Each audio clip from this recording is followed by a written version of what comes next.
Gold, trusted gold buyers. మీరు తాకట్టు పెట్టిన బంగారాన్ని విడిపించి ఈ రోజు ఉన్న మార్కెట్ ధరకు కొనబడను.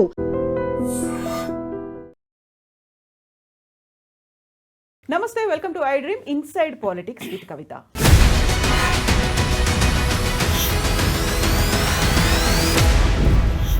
ఇటీవలి కాలంలో కవిత పనిచేస్తున్నటువంటి తీరు, పార్టీ వ్యతిరేక కార్యకలాపాలు పార్టీకి నష్టం కలిగించేలా ఉన్నాయి కాబట్టి బీఆర్ఎస్ పార్టీ నుంచి సస్పెండ్ చేస్తున్నాము అంటూ బీఆర్ఎస్ అధికారికంగా సస్పెన్షన్ లెటర్ని రిలీజ్ చేసింది.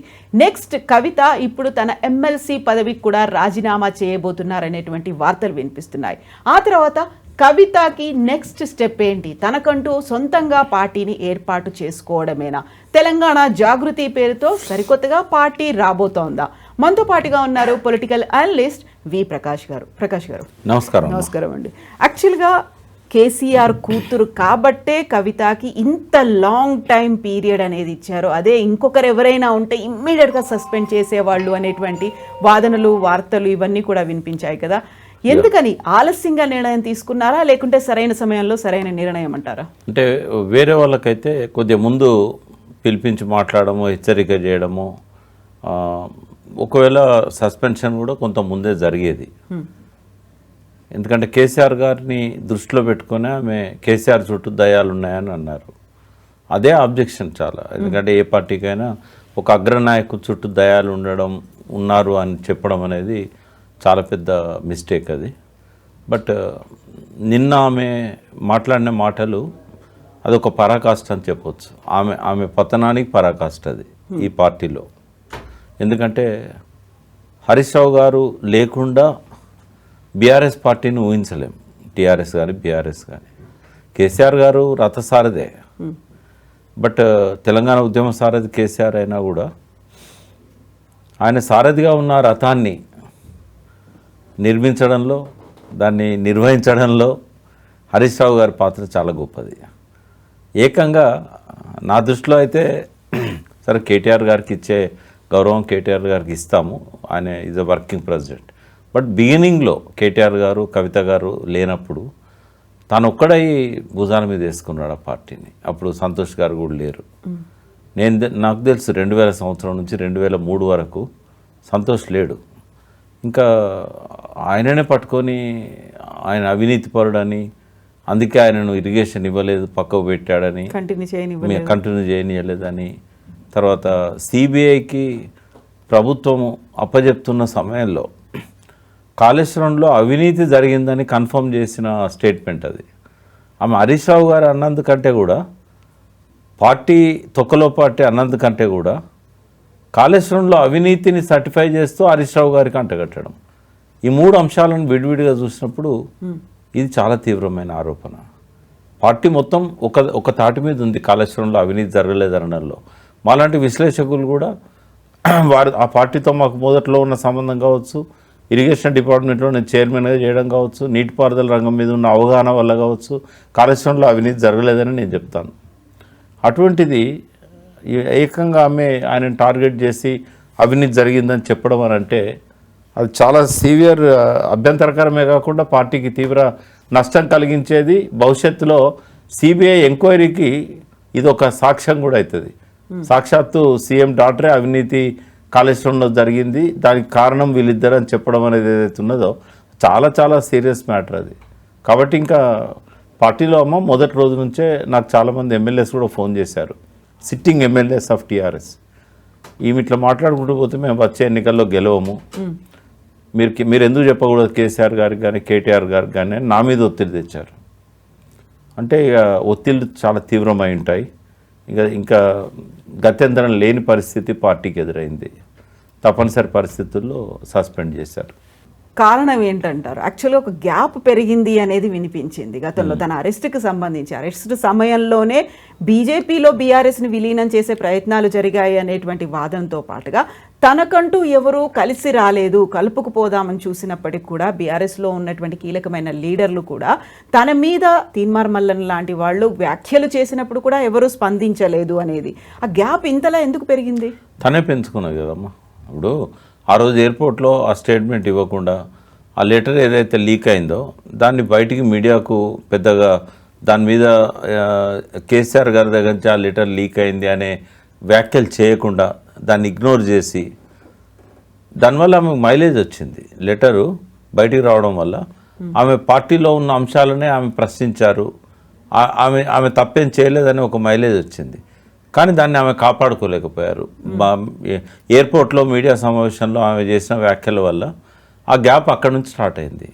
అయితే ఆమె చిట్ చాట్ పేరుతోని తర్వాత కాలంలో 2 సార్లు మీడియా వాళ్ళతో మాట్లాడినాయి.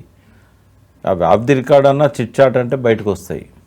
ఇట్లాంటివి ఏవి చేయకుండా ఉండాల్సింది. తర్వాత వరుసగా 2-3 కార్యక్రమాలు కూడా నిర్వహించింది ఆమె. బీసీల కోసం అన్నా, ఒకవేళ కాళేశ్వరం కోసం అని చెప్పినా కూడా ఇవి కొంచెం పార్టీకి సంబంధం లేకుండా నిర్వహించిన కార్యక్రమాలు.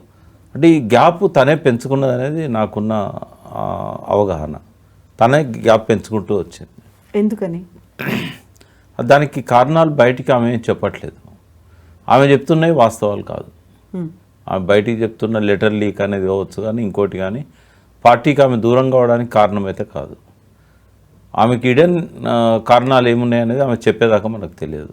కేవలం హరీష్ రావు కోసమో సంతోష్ కోసమో పార్టీని వదిలిపెట్టాల్సిన అవసరం అయితే లేదు. కేసీఆర్ చుట్టూ దయాలున్నాయని ఆమె అనుకున్నా కూడా ఆ దయాలు ఆమెకేం అడ్డు రావట్లేదు. ఈమె స్టేట్మెంట్ చేయకపోతే కేసీఆర్ను ఎప్పుడంటే అప్పుడు కలిసే అవకాశం ఉన్న పద్ధతి కదా. ఆయన ఎందుకు వద్దంటాడు? ఇప్పుడు ఇంటికి పోయినా కూడా ఆయన కలుస్తలేడు అని అంటే తనే ఆ గ్యాప్ పెంచుకున్నది. అంటే దాని వెనకాల కారణాలు ఆమె చెప్పేదాకా మనము ఏది మాట్లాడినా కూడా ఊహాజనితమే అవుతుంది. కరెక్ట్గా ఎలక్షన్స్ టైంలో మన ఇద్దరము మాట్లాడుకున్నప్పుడే కవిత గురించి మనం ఒక పొలిటికల్ ప్రొఫైల్ అనేది చేసినప్పుడు మీరు ఒక మాట అన్నారు, కవిత చాలా మొండి పిల్ల, తను ఏమనుకుంటుందో అది ఖచ్చితంగా చేసి తీరుతుంది అని. ఆ జైలు నుంచి బయటకు వచ్చిన తర్వాత కూడా తను అదే మాట అంది, నేను చాలా మొండి ఘటాన్ని అనేటువంటి మాట. ఖచ్చితంగా ఒక శపథం లాంటిది కూడా చేసి చూపించారు. తను అరెస్ట్ అయినప్పుడు బీఆర్ఎస్ అంతా ఖండించింది. తను మళ్ళీ జైలు నుంచి బయటకు వచ్చిన తర్వాత అదే స్థాయిలో వామ్ వెల్కమ్ కూడా తనకి జరిగింది.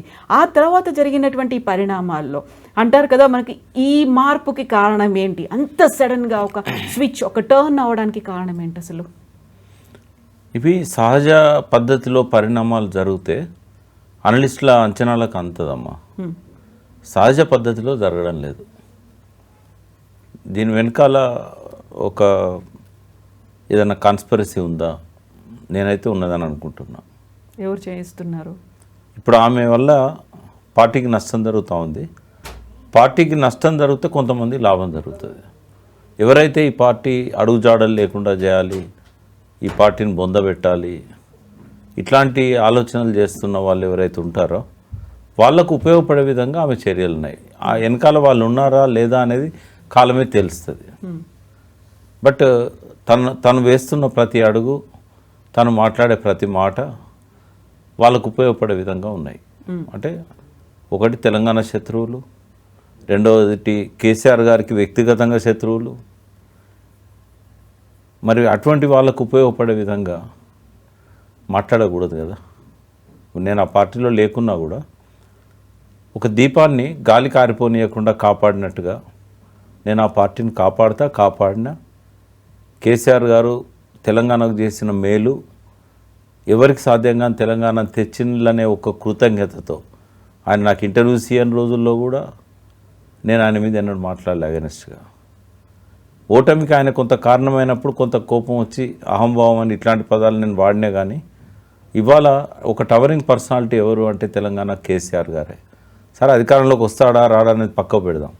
బట్ ఆయన మీద నిందలు, బురద చల్లడం ఇట్లాంటి ప్రయత్నాలు ఎవరు చేసినా కూడా మాలాంటి వాళ్ళకు బాధ అనిపిస్తుంది. ఎందుకంటే సరే పెద్ద పదం అయితే కావచ్చు, ఈజ్ మై ప్రోడక్ట్ అని నేను చెప్పలేను. కానీ జయశంకర్ లాంటి వాళ్ళు సృష్టించిన ఒక గొప్ప వ్యక్తి ఆయన టీడీపీలో ఉంటే ఆయన ఎవరు పట్టించుకునే వాళ్ళు కాదు.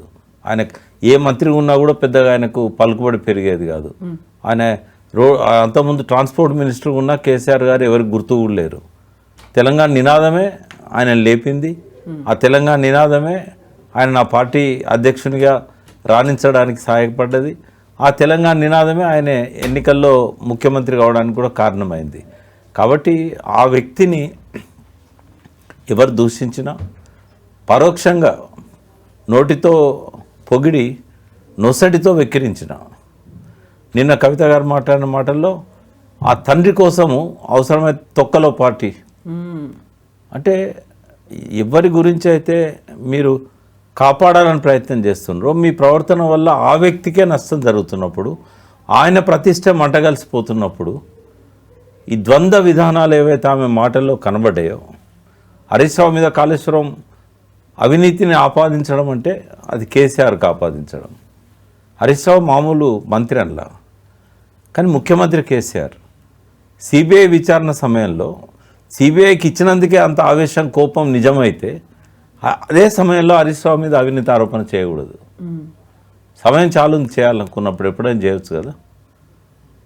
మొన్న 24 గంటల ముందు హరీష్ రావు గారి ఇమేజ్ తారాస్థాయికి పోయింది. అసెంబ్లీలో 33 మంది 33 సార్లు గొంతు నొక్కాలని చూసినా కూడా కురుక్షేత్రంలో అభిమన్యులా కొట్లాడిండు. ఈ టైంలో ఈ రకమైన కామెంట్ చేయడం అంటే ఆయన ఇమేజ్ను భూస్థాపితం చేసే ప్రయత్నం చేయడం అంటే ఎన్నుకున్న సమయం మాట్లాడిన మాటలు ఎవరం జీర్ణించుకోలేం. కాబట్టి సరైన నిర్ణయం సరైన సమయంలో ఆ పార్టీ తీసుకున్నది.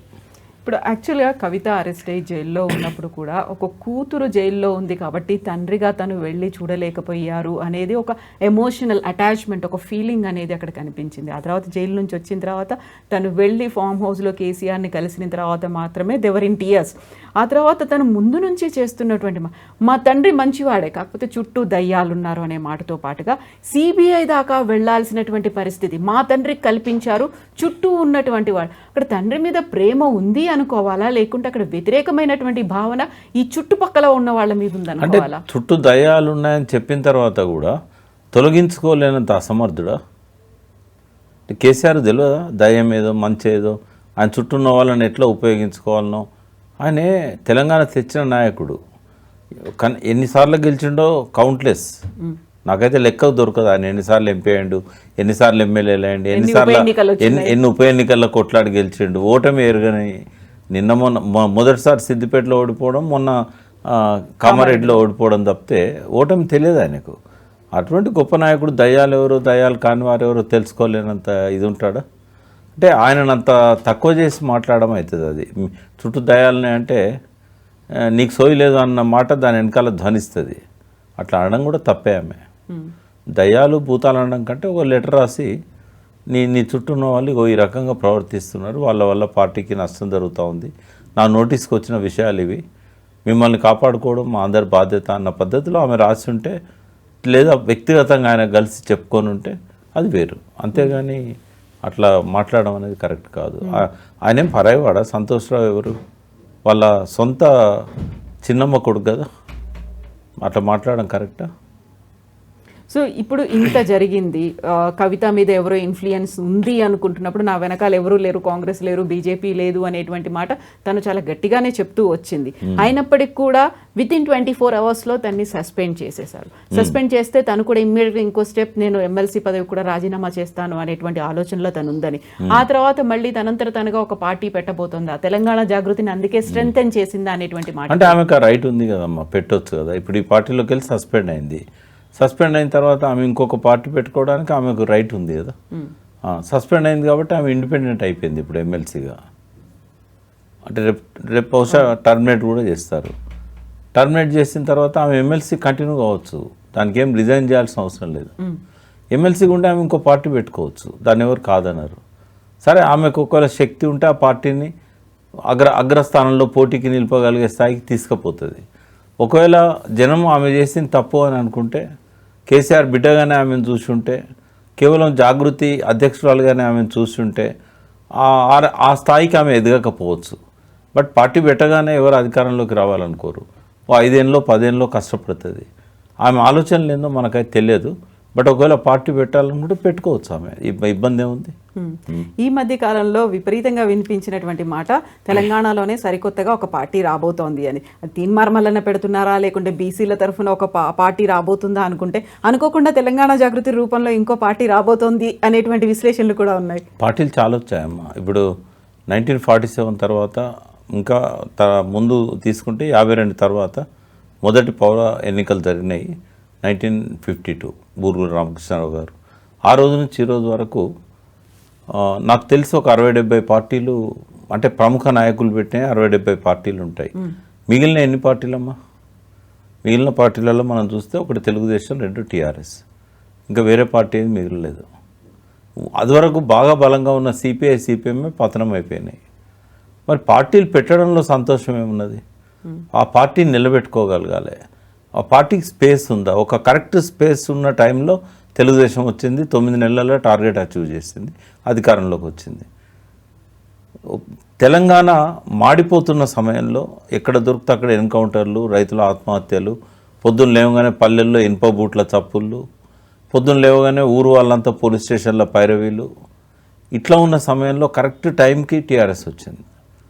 స్పేస్ ఉండాలి, పొలిటికల్ స్పేస్ ఉంటే ఏ పార్టీకైనా అవకాశం ఉంటుంది. ఇప్పుడైతే స్పేస్ ఉన్నట్టు కనబడతలేదు. కొంత ప్రయత్నం చేస్తే బీసీ పార్టీలకు కొంత స్పేస్ ఉండొచ్చు, కానీ ఇప్పటికిప్పుడు ఆ స్థాయిని భర్తీ చేయగలిగిన, ఒక స్పేస్ని కవర్ చేయగలిగిన నాయకుడు కానీ ఆ పార్టీ కానీ ఇంకా రాలే. వస్తే చూద్దాం, కానీ ఏమన్నా అవకాశం ఉంటే ఆ బీసీ పార్టీకి ఒక స్పేస్ ఉంటుంది, కానీ వేరే ఏ నాయకునికి ఏ పార్టీకి కూడా అవకాశం లేదు, ఇప్పుడు స్పేస్ లేదు ఇప్పుడు.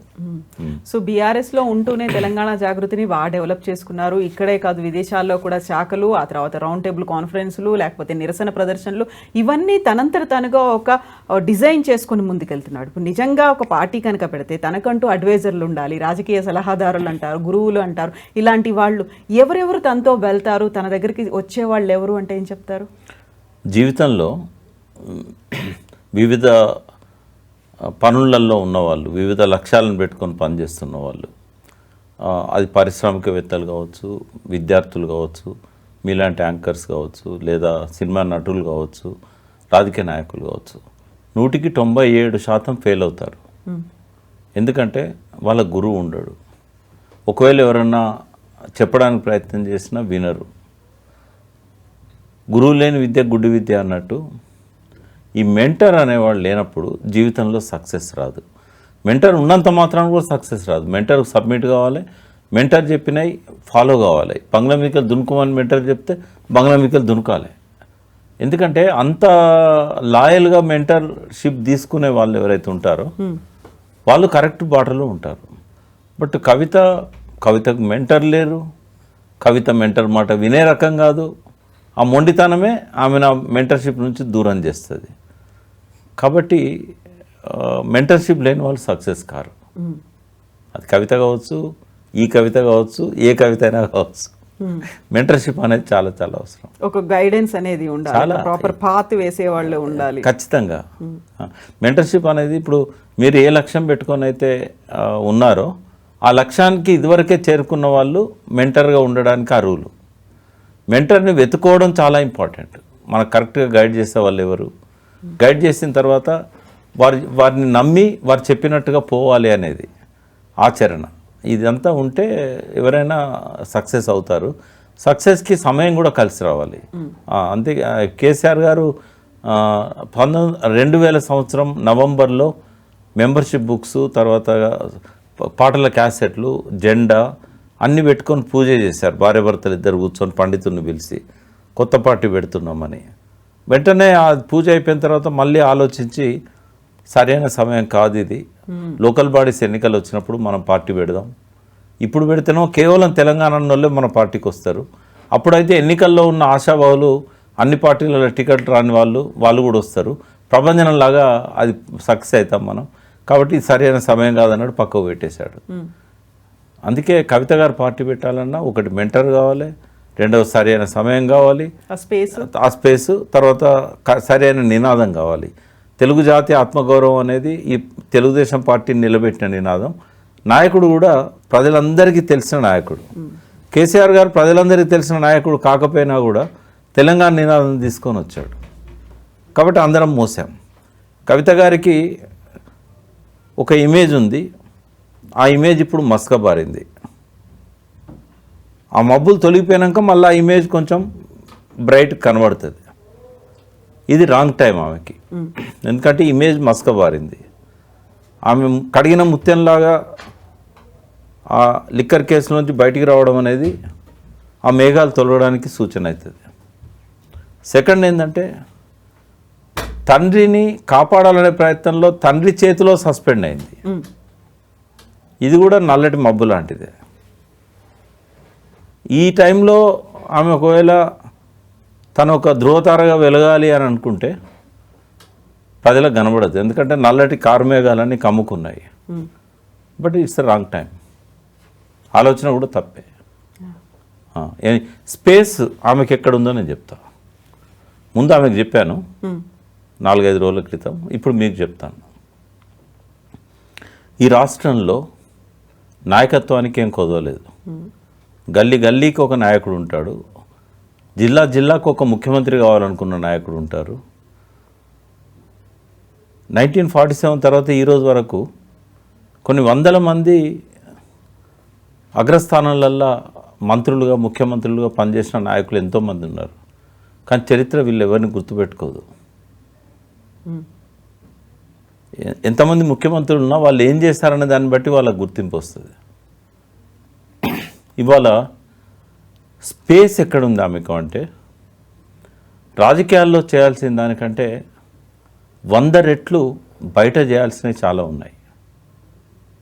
రాజకీయాల్లో కొంతమంది అనుసరిస్తారు, ఎక్కువ మంది తిడుతుంటారు. కానీ ఆమెకున్న స్పేస్ ఆమె కరెక్ట్గా ఉపయోగించుకుంటే 4 కోట్ల ప్రజలతో నీరాజనాలు పొందుతారు. ఇవాళ ప్రధానమైన సమస్యలు సాంఘిక సమస్యలున్నాయి, ఆరోగ్య సమస్యలున్నాయి, పర్యావరణ సమస్యలున్నాయి, మట్టి విషతుల్యమైంది, నీళ్లు కాలుష్యం గురైనాయి, మంచినీళ్ళు పారాల్సిన మూసిలో మురికి నీళ్ళు పారుతున్నాయి, వర్షం పడితే హైదరాబాద్ అంతా కూడా సముద్రం అవుతున్నది, మన శరీరాలన్నీ కూడా మొత్తం నాశనం అయిపోయినాయి, ఎవరం కూడా ఆరోగ్యంగా లేము, ఉండే అవకాశం కూడా లేదు. తల్లి కడుపులో ఉన్న బిడ్డకు కూడా విషం ఇస్తున్నాం మనం. ఆ బిడ్డ పూర్తిగా బయటికి రాకముందే ఆమెకు విషం ఇస్తున్నాం. ఎన్నో అసమానతలు, ఎన్నో ఘోరాలు, నేరాలు, మూఢనమ్మకాలు ఇప్పటికీ కూడా మంత్రాలు చేసిందని తలగబెడుతున్నారు. పరువు హత్యలు జరుగుతూ ఉన్నాయి. ఇక్కడ ఏ నాయకుడు లేడు. ఇక్కడ బాలగోపాల్ పోయిన తర్వాత పౌర హక్కుల గురించి మాట్లాడేవాళ్ళు లేరు, మానవత్వం గురించి మాట్లాడేవాళ్ళు లేరు. ఒక అందశ్రీ రాసిన పాటలోని మనిషే కనబడతలేడు. ఆ మాయమైన మనుషులు సరే చనిపోయారు. నేను అడిగే అందశ్రీని, నీ దృష్టిలో ఎక్కడో ఒక్కడు 100కో 1,00,00,000 అని అన్నావు కదా, ఎవరై ఉంటారన్న అంటే బాలగోపాల్ అన్నాడు. ఆ ఒక్కడు కూడా పోయిండి అని చెప్పాడు. అంటే నేను అనేది ఆదివాసీల సమస్యలున్నాయి. ఆమెమో జాగృతి పేరుతో చేయాల్సింది సాంస్కృతిక విప్లవం. అది ఆ స్పేస్ ఉంది, ఆ గ్యాప్ ఉంది. మీరు అన్నట్టు ఆమె పార్టీలో వచ్చి జాగృతిని బిల్డ్ చేయలేదు, జాగృతిని బిల్డ్ చేసి పార్టీలో వచ్చారు. ఆమెకు ఆ ముద్ర ఉంది, ఆ సమర్థత ఉంది. ఆమె చేయాల్సింది అది, రాజకీయం కాదు. ఇవి చెప్పారా తనకి? ఇవే చెప్పాను. ఏమన్నారు? నోట్ చేసుకున్నారు. నోటెడ్ అన్నా అని చెప్పింది. ఓకే, మీకే చెప్తున్నాను. ఇప్పుడు నేను ఎవరికి మూడో వ్యక్తికి కూడా చెప్పలేదు. అంటే వీటన్నిటిని గుర్తుపెట్టుకున్నారు. కార్యాచరణకి, కార్యరూపానికి ఇప్పుడు ఒక టైం వచ్చింది కాబట్టి తర్వాత దీన్ని ఫర్దర్గా అందుకే ఆమె రాజకీయాల గురించి ఎక్కువ మాట్లాడకుండా ఆమె అట్లాగే కొనసాగుతూ రాజకీయాల్లో ఆమె ఒక మేధా పట్కర్ లాగా, ఒక అరుంధతి రాయ్ లాగా, సామాజికవేత్తలాగా ఎదిగితే 4 కోట్ల ప్రజలు ఆమె వెంట ఉంటారు. ఎస్ ప్రకాష్ గారు, thank you so much. Thank you. And don't forget to subscribe to iDream. And for more videos, please subscribe to iDream. Please subscribe to iDream. Please subscribe iDream. And please subscribe to iDream. For more videos, subscribe to iDream. please like, share and subscribe to the channel. Congratulations, iDream. Subscribe to iDream. Subscribe to iDream. So subscribe to iDream Media. iDream ki iDream team andarki huge congratulations. Please subscribe iDream Media. Please subscribe to iDream. Subscribe iDream. Please subscribe to iDream. iDream అంటే నా కళల ఛానల్ను subscribe చేసుకున్నారు. నోరు తిరుగుతలేదు, మీరైతే గంట గుర్తు కొట్టండి. For more such videos, please subscribe to iDream. Subscribe to iDream. Please subscribe to iDream. Please subscribe iDream Media. Please do subscribe to iDream. Please subscribe to iDream Media. For best entertainment and information, please subscribe iDream.